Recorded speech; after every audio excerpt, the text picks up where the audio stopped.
Hello, my name is Bonnie Ward, and I'm a career advisor here at Southern New Hampshire University. I want to welcome you and thank you for joining. This webinar series is designed for students interested in the field of human resources.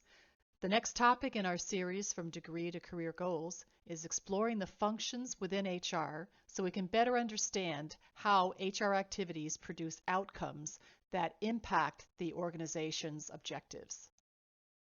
Please know that your experience here at Southern New Hampshire University is important to us.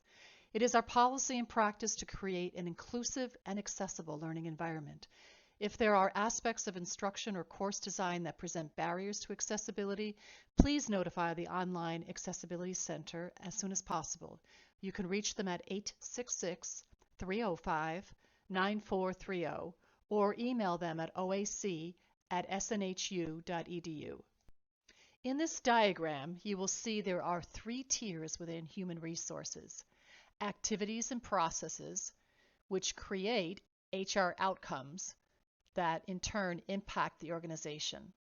The first tier, activities and processes, are what HR does, and the effectiveness and impact are why these activities exist. As you seek a career in human resources, it is important to know not only the types of activities that fall into the HR field, but it's also important to know why these activities are important and how they influence and impact a workforce. For example, let's take the first activity in Tier 1, workforce planning. Understanding the business and working with management to determine skill gaps and needs for the future, along with objectives for a diverse and creative workforce, all go into the planning phase. This drives the recruitment and selection of talent that are engaged, productive, and aligned with the company's mission and values. The right planning and selection of talent will have an impact on achieving high customer satisfaction that in turn leads to an organization's profitability and healthiness in the marketplace. Before we dive deeper into the activities or functional competency areas of HR, it's important to understand the employee life cycle. This is a process that concerns the most important asset a company has: people. If you are choosing human resources as a professional career, you will be affecting employees during all stages of their life cycle within an organization. The life cycle starts as soon as the HR professional connects with the potential employee, and it's complete when the employee ends the relationship with the organization. During each of these stages of an employee's tenure with a company, HR offers different values and responsibilities that are key to attracting, retaining, and transitioning talent. In this life cycle, you are attracting a future employee, helping to get them oriented, developing and managing their performance, along with engaging and motivating them. Take a moment and pay particular attention to the overarching systems and strategies on the outer rim of this life cycle model. Notice values, organization culture, leadership competencies, business and people strategies, value proposition, diversity and inclusion, and purpose. HR is a key partner in designing, championing, and sustaining these key initiatives that are absolutely vital for an organization to be healthy and thrive. What functional seat and how many seats you hold among the various competency areas of human resources is up to you. This will be based on the organization's size, business needs, and your skill set. So that you have a better understanding of what these functional seats are, we have identified 8. Workforce planning, talent acquisition, onboarding, total rewards, training and development, performance management, diversity and inclusion, and compliance. Now let's take a look at each of these areas. In workforce planning, you need to know not only what is going on inside your organization, but what is happening in the market. What is the next big thing? And does your company have the skills, the talent, and growth mindset to be a player? Workforce planning is essential to high-performing organizations. Alignment between finance and operations is crucial for HR to ensure the right people are in the right roles at the right time to meet organizational demands and limit attrition. The goal of workforce planning is to have a workforce with the right size, shape, cost, and agility. Workforce planning does not always mean hiring new staff. Improving performance efficiencies and skill sets without increasing headcount cost is one objective of workforce planning. Making the right talent decisions requires good data and predictive analytics and modeling to develop a winning recruitment and retention strategy that will have a sound return on investment. HR's ability to use data-driven decision-making that provides leaders with the right metrics to identify talent risks that will impact the business and mold a diverse culture is workforce planning at its best. Key skills in this competency area are being comfortable with analysis, statistics, and data, critical and systems thinking, creative problem solving, and communication and influence skills. Also, a strong command of HRIS report compilation and Excel are essential. The next functional area is talent acquisition. Attracting, motivating, and retaining talent is critical to an employer's success. An effective recruitment strategy not only aligns with workforce plans, but also attracts top performers to an opening. There are several key steps in the talent acquisition process: sourcing and lead generation, recruiting and attracting, and interviewing and assessing. Sourcing and lead generation is building a pipeline and network for outreach, which is critical. Virtual career fairs, campus recruitment, internships, job boards, or referral programs are a few strategies. Recruiting and attracting involves building a strong company brand that promotes the company culture and having a competitive total compensation package. Interviewing and assessing is developing an efficient interview process that has the right stakeholders and is done in a timely manner so that you do not lose a fabulous candidate but also have time to identify other great talent. Metrics for assessing quality talent are time to hire, cost of filling the position, the yield ratio for each method of recruitment, new hire performance level, hiring manager's satisfaction with your recruitment process, and the applicant's perception of the recruitment process. Current trends in this acquisition of talent are attracting a diverse workforce, leveraging mobile technologies, and working with remote and a gig economy. Key skills to consider are strong business acumen, excellent communication, and emotional intelligence. Ability to quickly build relationships along with a command of technology and HRMS software. Due to juggling various open positions, excellent time management and multitasking skills are essential. Once the desired talent is selected, onboarding is a critical step. Failure to properly onboard a new hire will cost a significant amount of time and money. The cost of hiring a new employee averages around $65,000 and takes approximately 5 months of full-time employment to bring a new hire up to full productivity. There is transactional onboarding, which focuses on the necessary forms and documents so the new employee can legally start working. These include W-4, I-9, and insurance forms. Technology has improved the administration of this process. With the surge of remote workers, it is becoming imperative for an organization to invest in having an engaging, secure, automated onboarding portal. Onboarding a new hire in an efficient and compliant way is essential.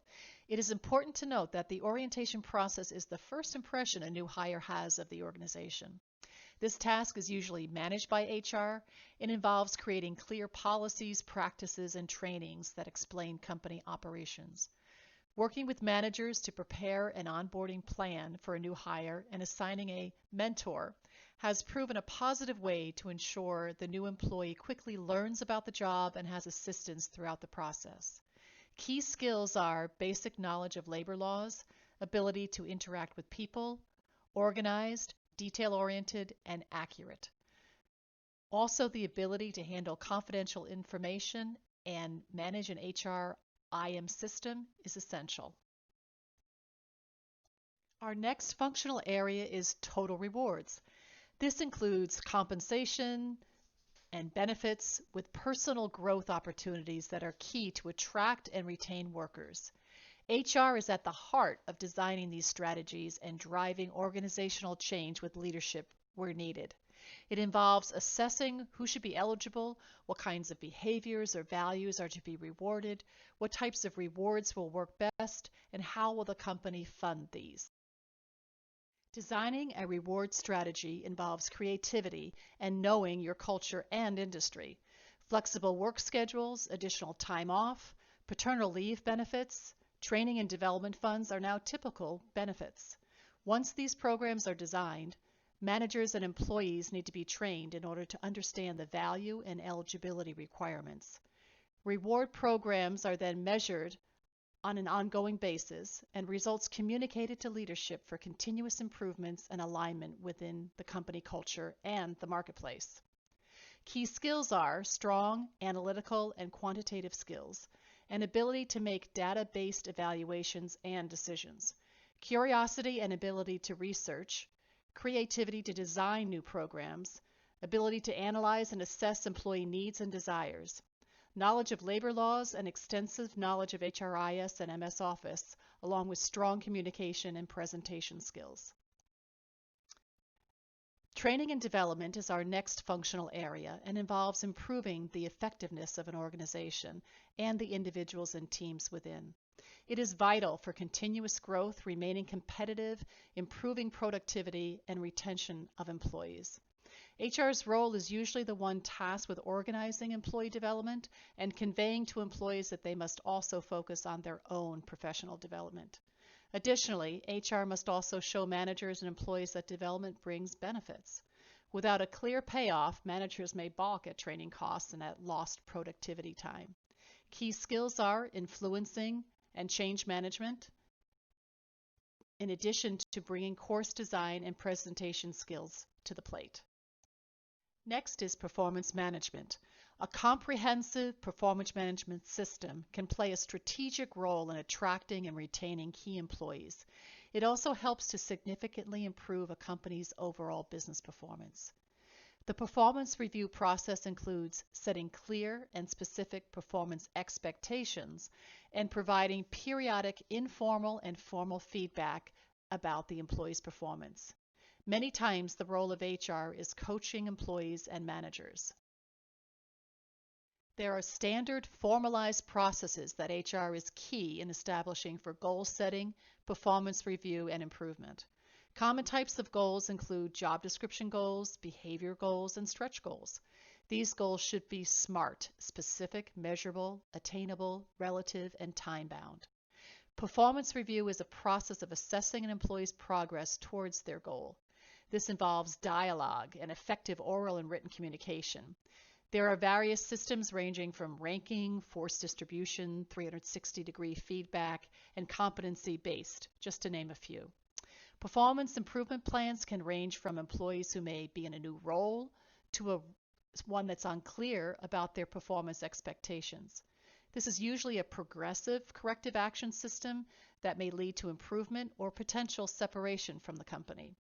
Key skills are conflict resolution and mediation, coaching and counseling, training and presentation skills, along with a high emotional intelligence and excellent communication, influencing and time management skills, and strong ethics and knowledge of labor relations. Diversity and inclusion is focused on having an inclusive workplace.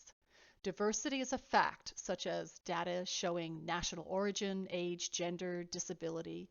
And inclusion is a behavior that is demonstrated by valuing, recognizing different ideas, perspectives, and backgrounds that drive results. Why do this? Diverse thinking styles show improved innovation, employee engagement, and new market capture and business performance. Key skills are the ability to deal with ambiguous situations, outstanding communication skills both internally and externally, event and program planning skills, and a solid knowledge of labor and human rights legislation. Ability to work in a matrixed environment and develop key partnerships with leadership, talent acquisition, learning and development. Facilitation and leadership skills along with public speaking skills and training and development skills are a plus. Compliance and labor relations is the last functional area we will cover. American labor law students need to become familiar with the following: Fair Labor Standards Act, how the FLSA affects pay practices and overtime eligibility.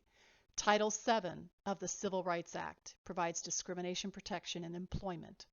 Americans with Disability Act protects civil rights of disabled persons.